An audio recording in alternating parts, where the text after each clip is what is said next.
We're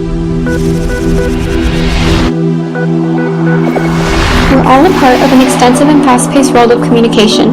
Social media has become such a part of our daily lives that we don't realize how consumed we are in its grasp. Little do people know or recognize that although these tools are beneficial, they bring along with them negative and damaging consequences. Technology enables us to get quicker information and communicate faster, along with its many other conveniences, but we're all aware of the weight of our dependency. How many of us have pretended to use our phones to avoid talking to people? All the time. No. No. No. I have before you. Yes, I have sometimes used my phone to avoid talking to other people. Every single day I do that. Yeah, usually if I don't know anyone, I'll pop out my phone and just play a game or pretend I'm texting, but should've milked that card. Awkward response. How many of us prefer talking online instead of talking to someone face to face? Depends on what about, but usually face to face. No. I'd rather talk face to face. Face to face. Face to face. I prefer talking to people face to face. Depends who I'm talking to. Oh, it's better face online. I mean, face to face because you can't really tell emotions or different actions when you're talking just over text or on. Wouldn't even know that. How many of us could survive a week without our phones or internet access? Probably. Yeah, sure. I mean, it will be uncomfortable, but I could survive. Yeah. Oh, absolutely. I would survive, but I would suffer a little bit. No, at this rate, the way that at the rate that I am going, I don't think I could survive. Yeah, as long as I had like my iPod, I think I'd be okay.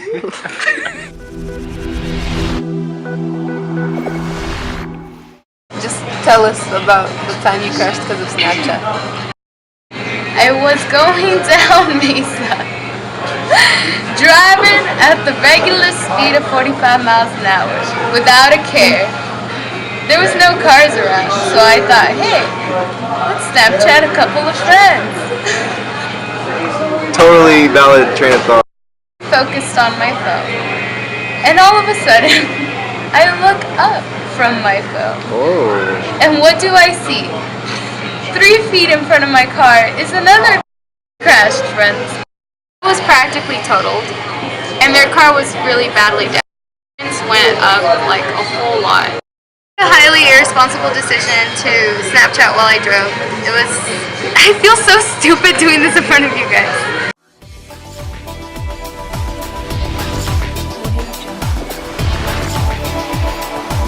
It is estimated that at least 23% of all car accidents each year involve cell phone use. That's 1.3 million crashes. How many letters? 5 letters. Just think about what am I doing right now? Smile.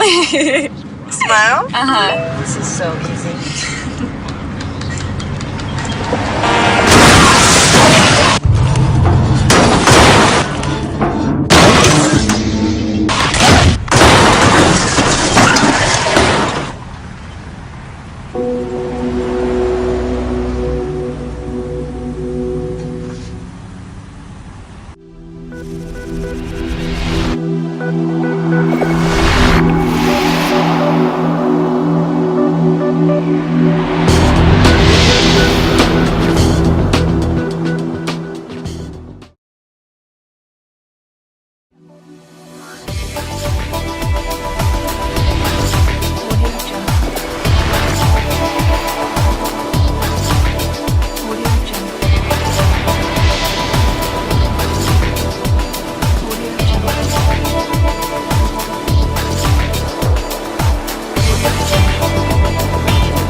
At the concrete plant where she leapt to her death, friends of Rebecca Sedgwick created a makeshift memorial. These stuffed animals and balloons reflect just how young she was, 12 years old. Her mother, Tricia Norman, says her daughter's suicide came after months of bullying on social media and in person. You haven't killed yourself yet? Would you please just die? They got what they wanted. She says it continued even after she complained to school officials. I told them, Becca's being threatened.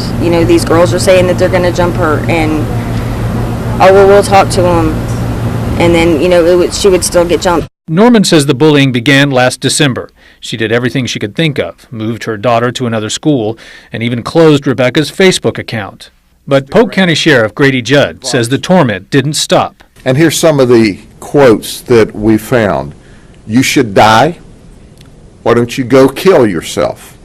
Her mother was unaware Rebecca had recently started using new forms of social media, designed as easy ways for people to stay in touch. The bullying continued by a group of female juveniles on different social media outlets such as Kick, Ask FM, Instagram, and Voxer.